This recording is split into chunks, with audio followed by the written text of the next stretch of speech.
नमस्कार विद्यार्थी मित्रांनो, आपल्या डबल ओ अकॅडमीच्या ई लर्निंग प्लॅटफॉर्मवरती तुम्हा सर्वांचं सहर्ष स्वागत आहे। तर महाराष्ट्र राज्य गुन्हे अन्वेषण विभाग पदभरती 2026 यामध्ये परीक्षा पद्धत, पदे, जाहिरात आणि पात्रता व अभ्यासक्रम याबाबतची संपूर्ण माहिती आपण आपल्या आजच्या या व्हिडिओच्या माध्यमातून पाहणार आहोत।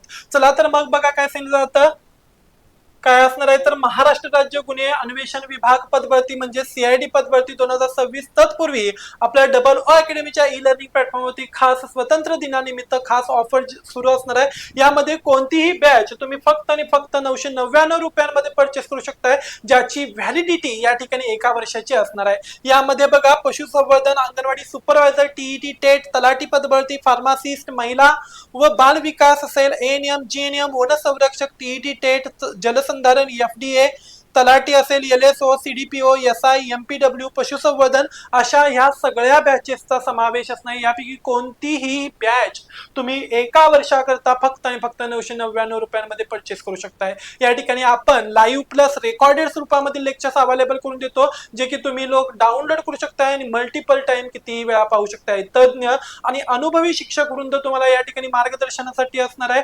तसंच या ठिकाणी झालेले जे काही जुने क्वेश्चन्स पेपर्स असतात हे विश्लेषणात्मक पद्धतीने सॉर्ट आउट करून घेतले जातात, सोडवून घेतले जातात। अतिशय चांगल्या पद्धतीची उत्कृष्ट शिकवण्याच्या पद्धतींचा अवलंब या ठिकाणी केला जातो आणि त्याचबरोबर ई बुक्स याच्याद्वारे तुमच्यापर्यंत नोट्स सुद्धा सर्क्युलेट केल्या जातात।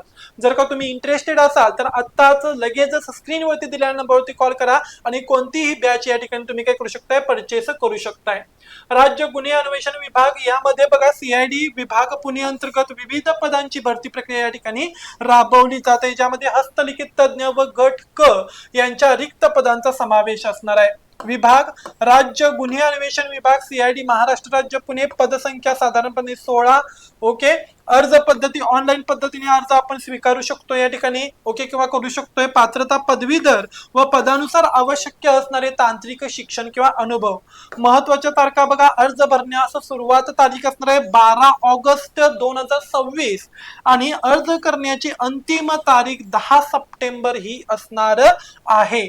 उमेदवाराकडे खालीलपैकी एक शैक्षणिक पात्रता असणं गरजेचे आहे। कोणते आहेत बघा शैक्षणिक पात्रता, तर विज्ञान शाखेतील पदवी व्यक्ती किंवा उमेदवार हा बीएससी मान्यता प्राप्त विद्यापीठातून रसायनशास्त्र आणि भौतिकशास्त्र हे उपविषय घेऊन प्रथम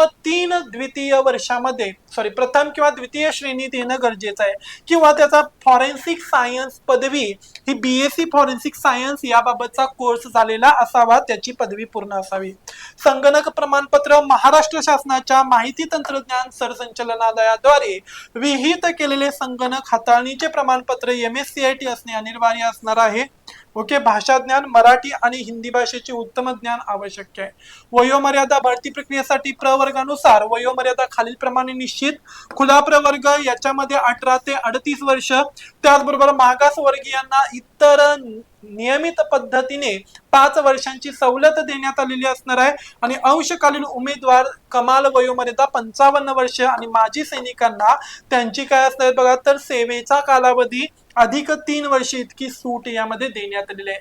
सामान्य व तांत्रिक क्षमता चाचणी यामध्ये बघा, सामान्य व तांत्रिक क्षमता चाचणीमध्ये 120 गुण असणार। या भागामध्ये उमेदवाराचे सर्वसाधारण ज्ञान शैक्षणिक पात्रतेशी संबंधित विषयांशी घेतले जाते। ओके, ज्याच्यामध्ये मराठी व्याकरणामध्ये शब्दसंग्रह, वाक्यरचना आणि व्याकरण, इंग्रजी व्याकरण याच्यामध्ये बघा कॉमन व्होकॅब्युलरी, ग्रामर, त्याचबरोबर काय असणार सेंटेन्स स्ट्रक्चर असेल। सामान्य ज्ञान, चालू घडामोडी, महाराष्ट्राचा इतिहास, भूगोल आणि भारतीय राज्यघटना, बौद्धिक चाचणी आणि गणित यामध्ये तर्क क्षमता, संख्या मालिका आणि अंकगणित या सगळ्यांचा समावेश आहे। भौतिकशास्त्र व रसायनशास्त्र यामध्ये पदवी पातळीवरील काय असणार आहेत, बीएससी लेवलचे मूलभूत विज्ञानाचे प्रश्न असणार आहेत। संगणक ज्ञान यामध्ये मूलभूत संगणक प्रणाली आणि आयटी कायदे यांचा समावेश करण्यात आलेला आहे। दस्तऐवज आणि निरीक्षण चाचणी भाग 2 यामध्ये बघा, दस्तऐवज आणि निरीक्षण चाचणी भाग 2 हा 80 मार्कांचा असणार किंवा 80 गुणांचा पेपर आहे। या भागामध्ये पदासाठी अत्यंत महत्वाचा आहे, यामध्ये उमेदवाराची गुन्हे अन्वेषणातील हस्तलिखित तज्ञ म्हणून काम करण्याची अचूकता तपासली जाते।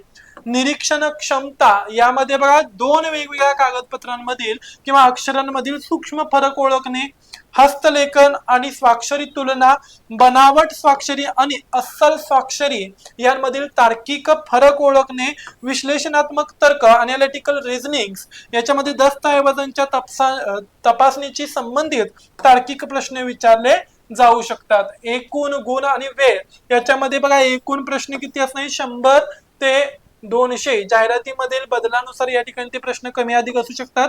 एकूण गुण 200 असणार आहेत. परीक्षा पद्धती संगणक बेस्ड असणार आहे, म्हणजेच सीबीटी द्वारे या ठिकाणी काय घेतली जाऊ शकते तर परीक्षा घेतली जाऊ शकते. वेळ 120 मिनिटे म्हणजे 2 तासांचा कालावधी आहे आणि प्रश्नांचे स्वरूप वस्तुनिष्ठ व बहुपर्यायी असणार आहे. जर का तुम्हाला या ठिकाणी अप्लाय करायचं असेल तर लवकरात लवकर करा आणि जर का तुम्हाला माहिती आवडली असेल तर लाईक, शेअर आणि सबस्क्राईब करायला विसरू नका. अशीच अपडेटेड माहिती घेऊन पुन्हा लवकर भेटू. धन्यवाद.